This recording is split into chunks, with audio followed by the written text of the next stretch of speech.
সম্মানিত নোয়াখালীবাসী, কেমন আছেন আপনারা? কেমন আছেন? ভালো আছেন? জি, ভালো আছি। আলোচনা শুরু করতে যাই। আল্লাহ রাব্বুল আলামিন পবিত্র কুরআনুল কারীমের মধ্যে একটি অনবদ্য সূরা নাজিল করেছেন। এখান থেকে আলোচনাটা শুরু করতে যাচ্ছি। সূরাটার নাম হচ্ছে সূরাতুল আসর। কি সূরা? আল্লাহ পাক বলছেন, বিসমিল্লাহির রহমানির রহিম, ওয়াল আসরি, সময়ের কসম, সময়ের কসম, মহাকালের কসম, ইন্নাল ইনসানা লাফি খুসর, নিঃসন্দেহে, নিঃসংকোচে, কোনো সন্দেহ নেই যে এই পুরো মানব জাতি ক্ষতির মধ্যে আছে। ইল্লাল্লাযীনা আমানু, তবে তারা নয়, তারা ব্যতীত যারা ঈমান এনেছে, ওয়া আমিলুস সলিহাত, এবং সদামল সম্পাদন করেছে, ওয়া তাওয়াসাউ বিল হাক্কি, পরস্পরকে সত্যের উপদেশ দিয়েছে, ওয়া তাওয়াসাউ বিস সবর, এবং পরস্পরকে ধৈর্যের উপদেশ দিয়েছে। আল্লাহ রাব্বুল আলামিন বলছেন সময়ের কসম। সময়ের কসম আল্লাহ পাক কেন করলেন?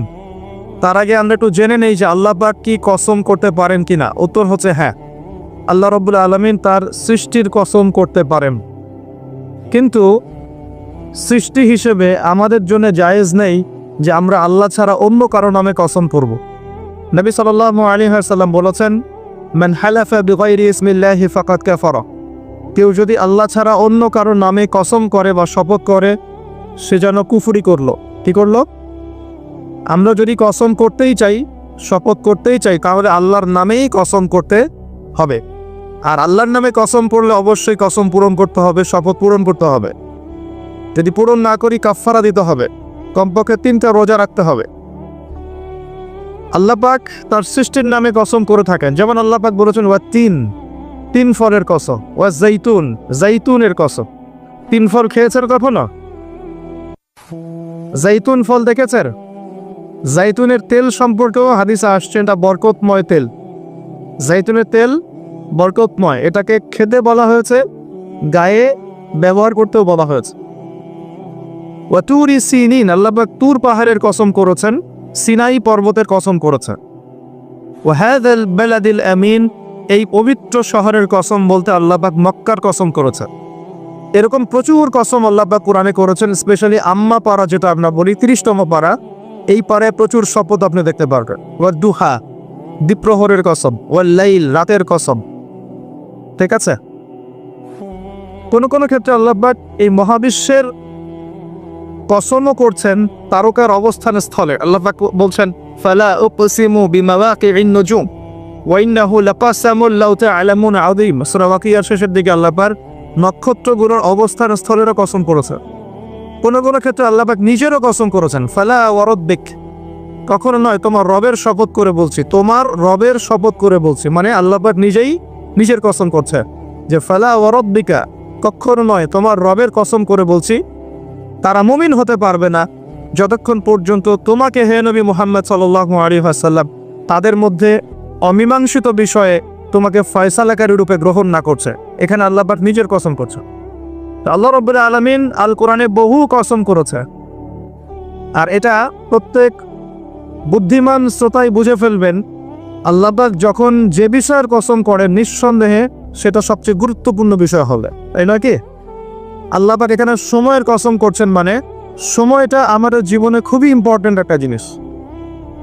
সত্যি কথা বলতে আমাদের লাইফের সবচেয়ে ইম্পর্টেন্ট জিনিস হচ্ছে কি? টাইম বা সময়। আমরা যখন মায়ের গর্ভে ছিলাম এবং আমাদের বয়স ছিল 4 মাস 10 দিন, তখন আল্লাহর পক্ষ থেকে একজন ফেরেশতা এসেছিলেন, এসে মায়ের গর্ভে রূহটাকে ফুঁকে দিয়েছেন এবং 4টা বিষয় লিখে দিয়েছেন। 1 নাম্বার, এই গর্ভের সন্তানের হায়াত কতটুকু হবে। 2 নাম্বার, তার রিজিক কি কি হবে। 3 নাম্বার, সে সৌভাগ্যবান হবে না দুর্ভাগ্যবান হবে। 4 নাম্বার, সে দুনিয়াতে কি কি আমল করবে। এই 4টা বিষয় লিখে দেওয়া হয়েছে। এর মধ্যে সবচেয়ে ইম্পর্টেন্ট বিষয় হচ্ছে হায়াত, সময়, সে কতদিন বাঁচবে। হায়াতের মধ্যে বরকত হয়, কিন্তু আল্লাহ পাকের নির্ধারিত হায়াত কিন্তু বাড়েও না কমেও না। আল্লাহ পাক যে সময় নির্ধারণ করেছেন, এই সময়টুকুই আমাদের দুনিয়ার হায়াত। আল্লাহ পাক নির্ধারণ করে বলেছেন, লিয়াবলুয়াকুম আইয়ুকুম আহসানু আমালা, এই হায়াত মওত সৃষ্টি করার বিষয়টা হচ্ছে আল্লাহ পাক দেখতে চান দুনিয়াতে তোমাদের মধ্যে কাজে কে শ্রেষ্ঠ, কাজে কে উত্তম। আহসানকে, কাজে সেরা কে? আল্লাহ পাক দেখতে চান না আমলের মধ্যে এভারেজ কে, গতানুগতিক কে। আল্লাহ পাক দেখতে চান আমলের শ্রেষ্ঠ কে। কবির মানে বড়, আকবর মানে সবচেয়ে বড়, সগীর মানে ছোট, আসগর মানে আরো অনেক ছোট, হাসান মানে হচ্ছে ভালো, উত্তম, আহসান মানে সবচেয়ে ভালো, বেস্ট ওয়ান। আল্লাহ পাক দেখতে চান লিয়াবলুয়াকুম আইয়ুকুম আহসানু আমালা, তোমাদের মধ্যে দুনিয়াতে আমলে আহসানকে। আল্লাহ পাক এভারেজ মুসলিম দেখতে চান না, এক্সেপশনাল মুসলিম দেখতে চান। আমি কি বোঝাতে পারছি? এই জন্য আল্লাহ পাক হায়াত ও মৌত সৃষ্টি করেছেন এবং দুনিয়ার জীবনটা আমাদেরকে উপহার দিয়েছেন। আরেকটা উদ্দেশ্য হচ্ছে আল্লাহ পাক দেখতে চান এই কারাগারের জীবনে আমলের শ্রেষ্ঠকে এবং কে আল্লাহ পাকের বিধানগুলো মেনে চলে, এবং কারা কারা আল্লাহ পাকের জমিনের মধ্যে তার খেলাফতের দায়িত্ব পালন করে। আমরা কিন্তু আল্লাহর খলিফা। আমরা কি আল্লাহর খলিফা? আমাদের পিতাকে আল্লাহ পাক সৃষ্টি করেছিলেন পৃথিবীতে আল্লাহর খলিফা হিসাবে। আল্লাহর খলিফার কাজ কি? শুধু ইবাদত করাই খলিফার কাজ নয়। আল্লাহর খলিফার কাজ হচ্ছে আল্লাহ পাকের জমিনের মধ্যে ন্যায় বিচার প্রতিষ্ঠা করা, আল্লাহর বিধান প্রতিষ্ঠা করা। এটা আল্লাহর খলিফার কাজ। যদি পৃথিবীতে আমরা আল্লাহ পাকের বিধান প্রতিষ্ঠা না করে শয়তানের বিধান প্রতিষ্ঠা করি, তাহলে আমরা আল্লাহর খলিফা থাকবো না, শয়তানের খলিফা হয়ে যাব। আমি কি বুঝতে পারছি? আল্লাহ পাক দুনিয়ার এই কারাগারের জীবনটাতে আমাদেরকে নির্ধারিত সময় দিয়েছেন, ওয়াল আসরির সময়ের কসম।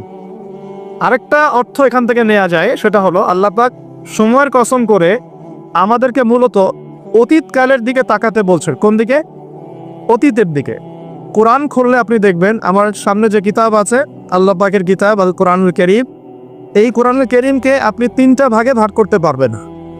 একটা অংশে গিয়ে দেখবেন এখানে আছে হুকুম আহকাম, কি করা যাবে কি করা যাবে না, কি করতে হবে কি করতে হবে না।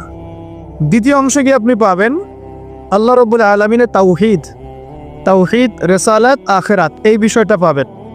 আল্লাহ এক, মুহাম্মদ সাল্লাল্লাহু আলাইহি ওয়াসাল্লাম শেষ নবী, এবং আখিরাত, এর পরের জীবন, এর ধাপগুলো, হিসাব নিকেশ, জান্নাত জাহান্নাম, এগুলো পাবেন। আরেকটা অংশে গিয়ে আপনি পাবেন ইতিহাস। কি পাবেন? ইতিহাস, পূর্ববর্তী নবীগণের ইতিকথা পাবেন। একদম আদম আলাইহিস সালাম থেকে শুরু করে শেষ নবী মুহাম্মদ সাল্লাল্লাহু আলাইহি ওয়াসাল্লাম পর্যন্ত পুরো হিস্ট্রি আপনি কোরআনে পাবেন ইনশাআল্লাহ। আল্লাহ পাক ওয়াল আসরি বলে আমাদেরকে একটু পিছনের দিকে তাকাতে বলছেন, একটা জিনিস লক্ষ্য করতে বলছেন। সেই জিনিসটা কি?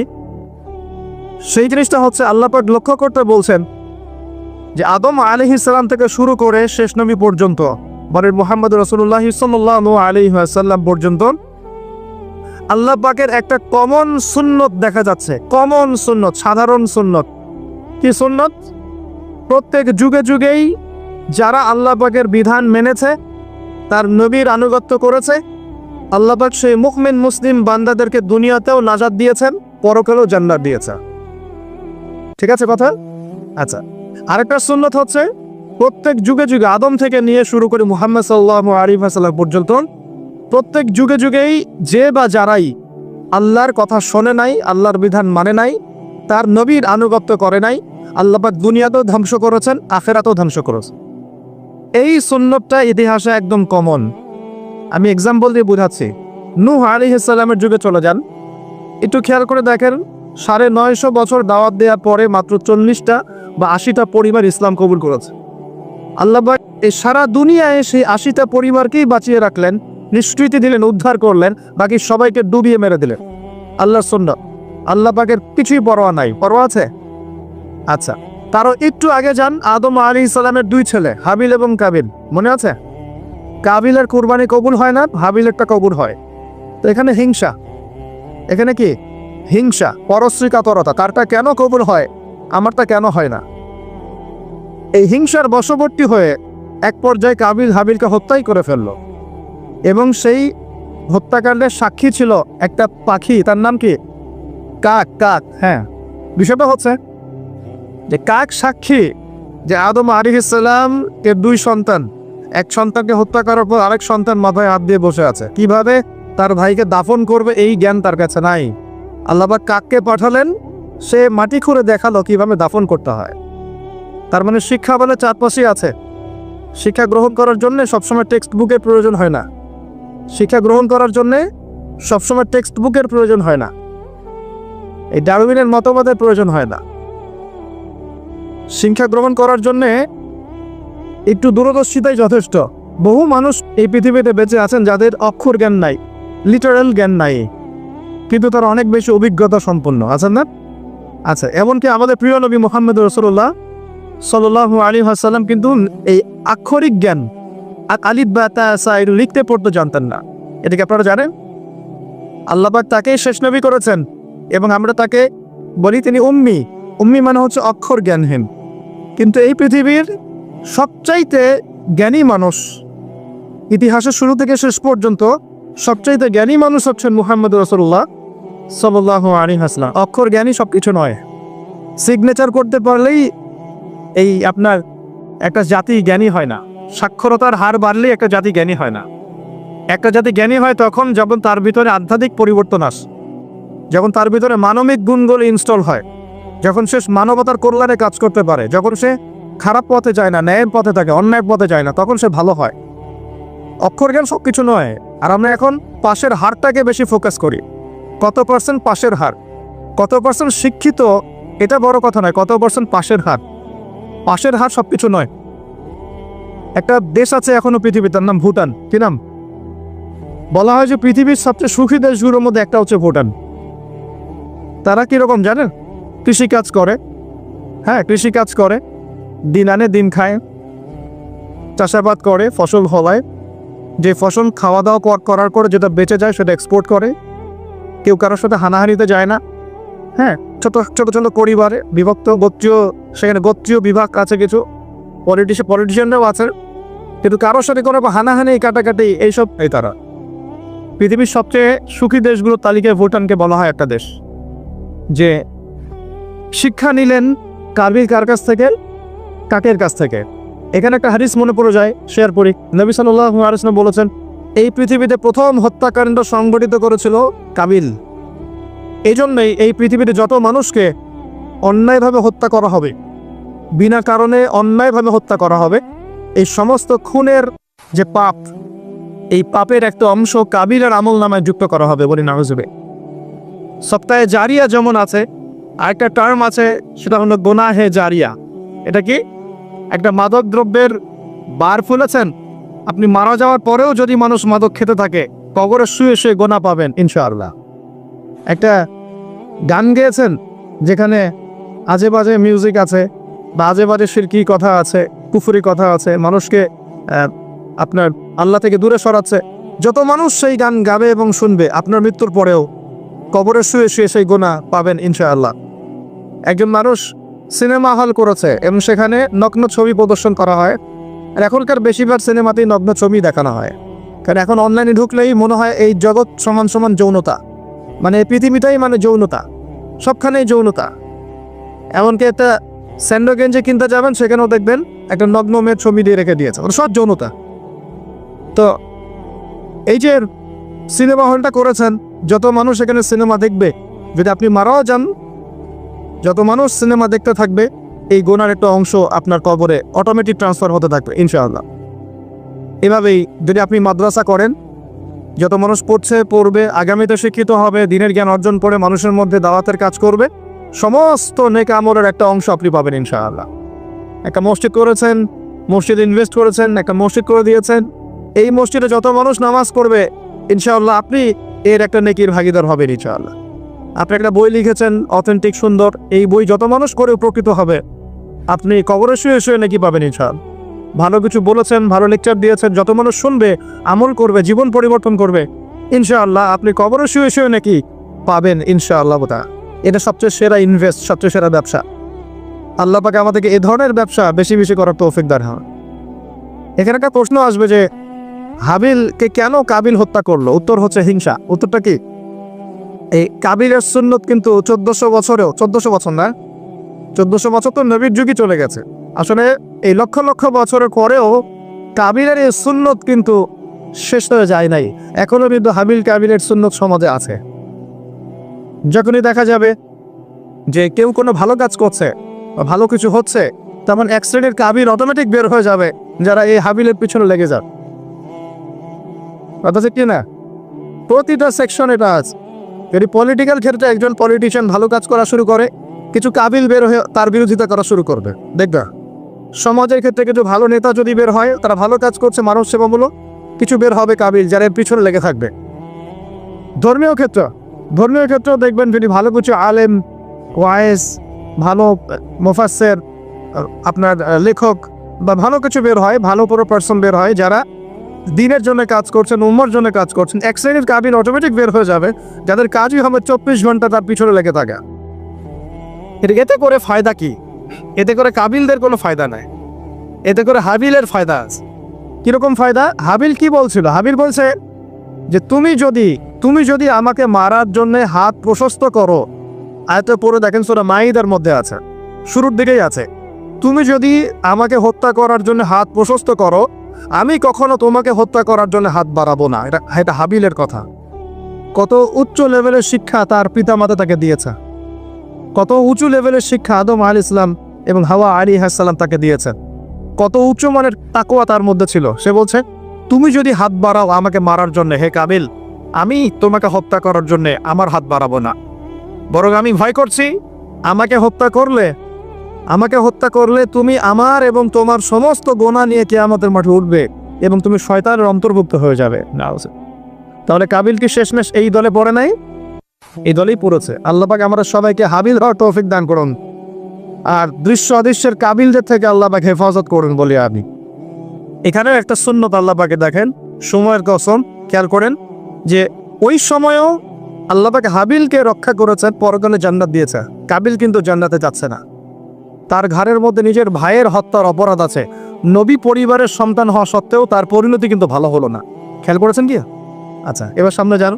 নূহ আলাইহিস সালামের জীবন তো দেখলেন। এই 80টা পরিবারকে আল্লাহ পাক হেফাজত করলেন, বাকি সবাইকে ডুবিয়ে মারলেন। আমরা যারা এখন পৃথিবীতে বেঁচে আছি, এই 800 কোটি বা 1000 কোটি মানুষ, কোনো না কোনোভাবে কিন্তু আমরা সবাই এই 80টা পরিবারেরই সন্তান। কথা বুঝতে পারছেন না মনে হয়? এই যে বিশ্ব ভ্রাতৃত্বের কথা বলি না আমরা, এই বিশ্ব ভ্রাতৃত্বের কথা তো পশ্চিমারা বলে মানুষকে দেখানোর জন্যে, কথার কথা বলে।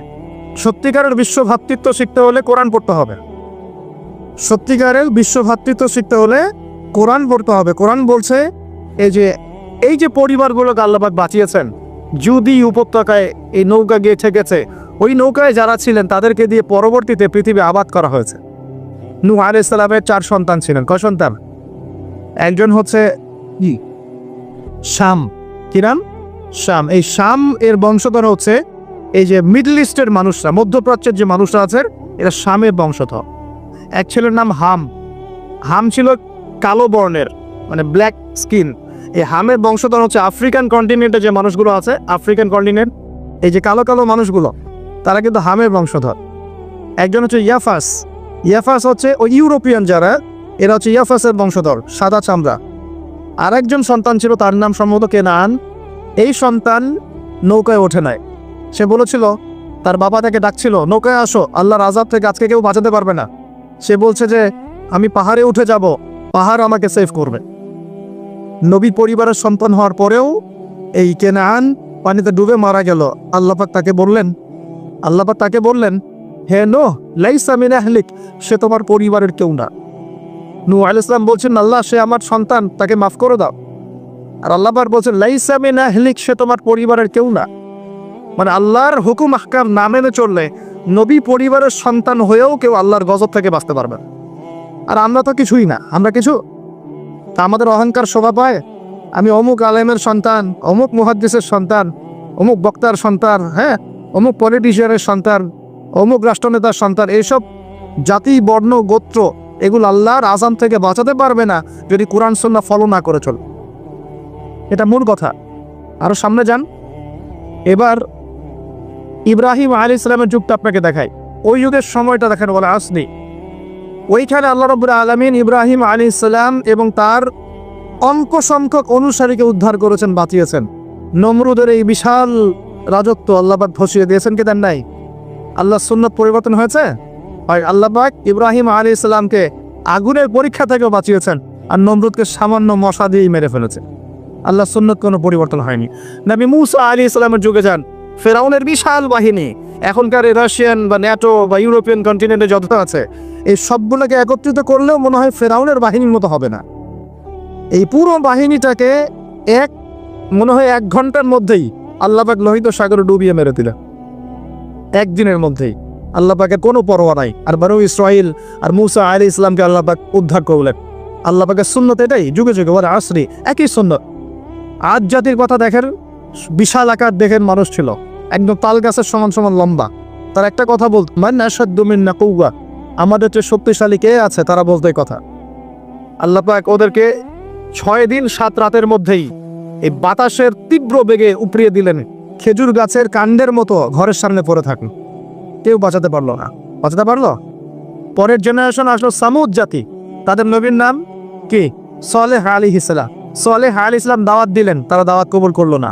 আল্লাহ পাক সালেহ আলাইহিস সালাম এবং তার সাথী জাতিকে বজ্রপাত, বিদ্যুৎ চমকায় না, বিদ্যুৎ, এই বিদ্যুৎ দিয়ে পুরো সামুদ জাতিকে আল্লাহ পাক ধ্বংস করলেন। কিভাবে ধ্বংস করলেন জানেন? একবার খালি একটা শব্দ হয়েছে, বিকট এক শব্দেই শেষ। একটা বিকট শব্দ, ব্যাস এক শব্দে সবার জান চলে গেছে, জান কবজ হয়ে গেছে এক শব্দের মতো। সামুদ জাতি শেষ। একটা জাতির নাম ছিল মাদিয়ান, কওমে মাদিয়ান। এই জাতির নবী ছিলেন শুআইব আলাইহিস সালাম। এই জাতির পাপ ছিল, তারা মাপে কম দিত। কি করতো? আজকে যারা ব্যবসা করে মাপে কম দেন, সতর্ক হয়ে যাবেন। একটা জাতির উপর দুর্ভিক্ষ নেমে আসে তখন, যখন ওই জাতি মাপে কম দেয়। আমাদের সমাজে প্রচুর ব্যবসায়ী আছেন যারা মাপে কম দেন, ভেজাল খাওয়ান, একদিনের খাবার আরেকদিন খাওয়ান, মিথ্যা কসম করে পণ্য বিক্রি করেন এবং মানুষকে বিষ খাওয়াতেও দ্বিধাবোধ করেন না, সামান্য কয়টা টাকার জন্য।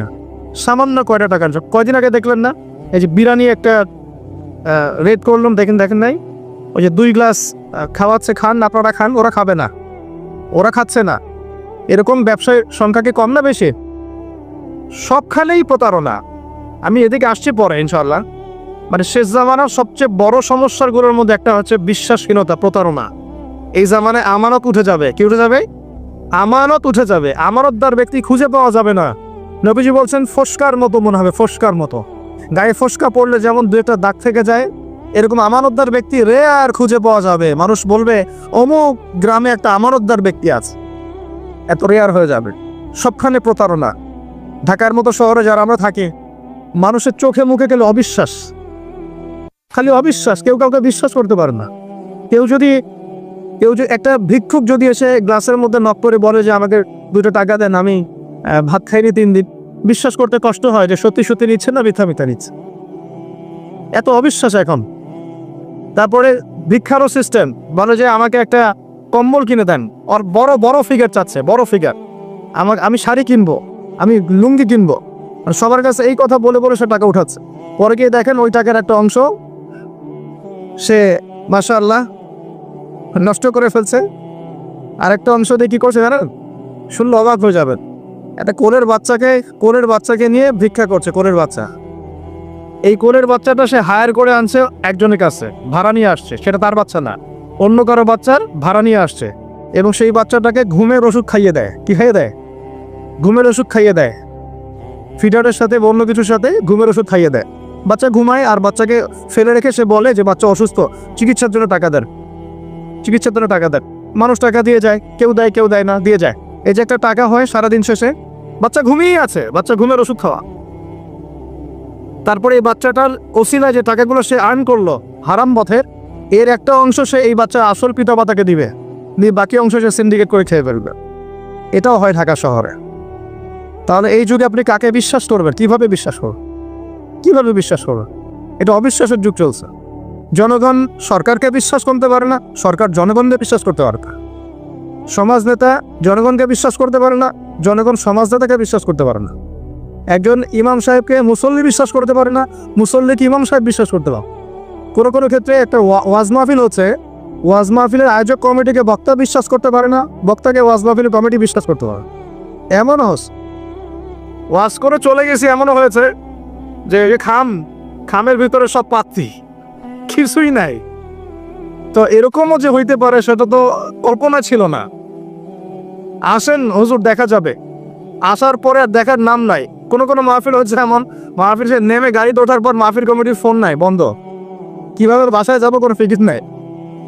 তো প্রত্যেকটা ক্ষেত্রে প্রতারণা, প্রতিটা সেক্টরে, উপর থেকে সব জায়গায় প্রতারণা। এই যুগে আপনি আবার একটা মেয়েকে ভালোবাসতে যাচ্ছেন, ভাবছেন যে সে আপনার বিশ্বাস রক্ষা করবে? এখানেও প্রতারণা। দাঁড়ান, আমি কন্টেন্ট হারিয়ে ফেলবো। আর ছেলেকে বাবা বিশ্বাস করতে পারছে না, বাবাকে ছেলে বিশ্বাস করতে পারছে না। দেখেন, সন্তানের জন্যে সম্পত্তির জন্যে ছেলে বাবাকে হত্যাও করেছে। এই যুগে ঘটনা, সম্পত্তির জন্যে ছেলে মাকে হত্যা করেছে। আমি উত্তরবঙ্গের একটা ঘটনা জানি, মাকে জবাই করে দিয়েছে সন্তান সম্পত্তির জন্যে। স্বামী স্ত্রীকে বিশ্বাস করতে পারে না, স্ত্রীকে স্বামী বিশ্বাস করতে পারে না। হ্যাঁ, তো এই জামানার সবচেয়ে বড় সমস্যা হচ্ছে এই জামানা থেকে বিশ্বাস উঠে গেছে। কেউ কাউকে বিশ্বাস করতে পারে না। খেয়াল করে দেখবেন, ইভেন বাজারে যাচ্ছেন, বাজারে গেলে কেনাকাটা করছেন, একটা অবিশ্বাস সমাজ চোখের মুখে, না জানি ও আমাকে ঠকায় দেয় কিনা। কেউ যদি ভালো মতো এসে এক কাপ চাও অফার করে, ভাই আসেন চা খাই এক কাপ, বিশ্বাস করতে কষ্ট হবে, না জানি চা এসে যাবে কি খাওয়া দেয়। সব ক্ষেত্রেই, প্রতিটা ক্ষেত্রেই একই অবস্থা। দেখেন, ওই সমাজে ওই মাদিয়ান কওমের মধ্যে এই অবিশ্বাস ছিল, প্রতারণা ছিল, আর মানুষকে তারা মারবে কম দিয়ে ঠকাতো। যে সুন্নত এখন চলছে, এখনো সে কোরআন আল্লাহ পাক কেন নাজিল করছেন, কেন এত ইতিহাস বলছেন? কারণ শেষ জামানার এই উম্মতে মুহাম্মাদি সাল্লাল্লাহু আলাইহি ওয়াসাল্লামের মধ্যে এই সমস্ত সমস্যাগুলো আবার নতুন করে দেখা দিবে। এই কারণেই তো আল্লাহ পাক আমাদেরকে জানাচ্ছেন, আগে এটা হয়েছে, আগে এটা হয়েছে, আগে এটা হয়েছে, সতর্ক থাকা। কেন কোরআনে বারবার মূসা আর ফেরাউনের কথা আসছে? 136 বার আছে নবী মূসা আলাইহিস সালামের কথা ফেরাউনের সাথে। এতবার কেন? যেখানে আমাদের নবীজির নাম মাত্র 4 বার। কেন এতবার? কারণ শেষ জামানায় উম্মতে মুহাম্মাদির সময়ে মূসা এবং ফেরাউনের সময় যা যা হয়েছিল এগুলো পুনরাবৃত্তি হবে আবার। আল্লাহ পাক সচেতন থাকতে বলছেন। এই যুগেও কি নতুন করে ফেরাউনরা বের হয়ে আসে নাই? ফেরাউন এবং তার দলবল বানু ইসরাঈলের উপরে যা করেছিল, এখন ইহুদিরা সেই মুসলিমদের উপর তাই করছে না? একই জিনিস ঘুরে ফিরে আসছে। এই কারণে আল্লাহ পাক আমাদেরকে সতর্ক থাকতে বলছেন, বারবার কোরআন এগুলো রিপিট করছেন। ইতিহাস কেন ব্যাখ্যা করছেন আল্লাহ পাক? বলে আসরি, সময়ের কসম, সময়কে মূল্যায়ন করেন। সময়ের পিছনের দিকে তাকিয়ে দেখেন, কত সময় চলে আসছে। এই কমে মাদিয়ান মাপে কম দিত। আমরা যারা ব্যবসা করি, আল্লাহর ওয়াস্তে মাপে কম দিবেন না। একজন সৎ ব্যবসায়ী, আমি দুটো হাদিস শোনাই, আমি তাদেরকে ভালোবেসেই বলছি, ব্যবসায়ীদেরকে আমি ভালোবাসি, কারণ তার অন্ততপক্ষে সুদের মধ্যে যাচ্ছেন না। এখন ব্যবসা করে আপনি যদি হালাল ধরে রাখতে না পারে, তাহলে ব্যবসাটা বৃথা হচ্ছে। আল্লাহ পাক বলেছেন আহাল্লাহুল বাই'a ওয়া হাররামা রিবা। আল্লাহ পাক ব্যবসাকে হালাল করেছেন, সুদকে হারাম করেছেন। আপনি সুদ খাচ্ছেন না, ব্যবসা করছেন, আলহামদুলিল্লাহ। কিন্তু যদি আপনি মাপে কম দেন, মিথ্যা কসম করে পণ্য বিক্রি করেন, সিন্ডিকেট করেন, মাল ইচ্ছা করে মজুত করে পরে দাম বাড়িয়ে দেন, এই যে 2 নাম্বারই যদি করেন, আমাদের খেয়ানত করেন, তাহলে আপনাদের এই পাপের কারণে পুরো জাতির উপর দুর্ভিক্ষ নেমে আসবে। এটা হাদিস। আর যদি আপনি সৎ ব্যবসায়ী হতে পারেন, নবী সাল্লাল্লাহু আলাইহি ওয়াসাল্লাম বলেছেন, নবীদের সাথে, শহীদদের সাথে আপনার হাসর হবে ইনশাআল্লাহ। একজন সৎ ব্যবসায়ী নবীগণ, শহীদগণের সাথে ইনশাআল্লাহ তাআলা কিয়ামতের মাঠে হাসর করবে ইনশাআল্লাহ তাআলা। আমরা কি এটা চাই না? আর এক শ্রেণীর মানুষকে আমি ভালোবাসি, তারা হচ্ছেন পলিটিশিয়ান। কেন ভালোবাসি? কারণ তারা অ্যাটলিস্ট কাপুরুষতার পরিচয় না দিয়ে নিজের কাঁধে দায়িত্ব নিয়ে সমাজ সংস্কার করার চেষ্টা করছেন। আমাদের সমাজে 2 ধরনের মানুষ আছে। এক, যারা খালি সমালোচনা করতে পারে, ভালো মন্দ কমেন্ট করতে পারে। আর এক শ্রেণীর মানুষ চ্যালেঞ্জ গ্রহণ করতে পারে, যে আমি চ্যালেঞ্জ নিয়ে এটাকে পরিবর্তন করব। এই 2 শ্রেণীর মানুষ পাবেন আপনি। এক, কোনো কাজের না, সারাদিন কমেন্ট করতে পারে, এটা ভালো না, এটা ভালো, এটা খারাপ, এটা এই, এটা সেই, এটা করতে হবে, ওইটা, মানে এদেরকে আমি নাম দিয়েছি করতে হবে গ্রুপ অফ ইন্ডাস্ট্রিজ। মানে করতে হবে, এইটা করতে হবে, ওইটা করতে হবে, এটা করা উচিত, ওইটা করা উচিত। খুবই বুদ্ধিদীপ্ত মানুষেরা, কিন্তু কাপুরুষ। কারণ নিজেরা চ্যালেঞ্জ গ্রহণ করে এটা বিপদ ফেস করে সামনে যেতে পারে। আলেমদের ভুল ধরছেন, আপনি নিজে আলেম হচ্ছেন না কেন? আলেমদের অনেকের ভুল যাচ্ছে, তো আপনি পড়াশোনা করে আলেম কেন হচ্ছেন না? সমাজ পরিচালনাকারীদের ভুল ধরছেন, সমালোচনা করছেন, তো আপনি সমাজ চালাচ্ছেন না কেন? রিস্ক দিচ্ছেন না কেন? দাঁড়ান, আসেন এখানে। আপনি পলিটিশিয়ানদের সমালোচনা করছেন, তাহলে আপনি পলিটিশিয়ান কেন হচ্ছেন না? আপনি ইকোনমিক সেকশনের মানুষের সমালোচনা করছেন, আপনি কেন দায়িত্ব নিচ্ছেন না? কেন যোগ্যতা অর্জন করে, ঝুঁকি নিয়ে, চ্যালেঞ্জ গ্রহণ করে সমাজ পরিবর্তন করার রিস্ক নিচ্ছেন না কেন? তাহলে 2 শ্রেণীর মানুষ পাওয়া যায়। কিছু মানুষ শুধু কথাই বলতে পারে, আর কিছু মানুষ কাজ করে দেখায়। তো অ্যাটলিস্ট তারা কাজ করে দেখানোর জন্যে বা মানুষের ভালো করার স্বার্থে তারা একটা দায়িত্ব কাঁধে নিয়েছেন। হয়তো দায়িত্বের যে ইসলামাইজেশন বা ইসলামিক দায়িত্ববোধ এটা তাদেরকে হয়তো বোঝানো যাচ্ছে না, এটা সমস্যা।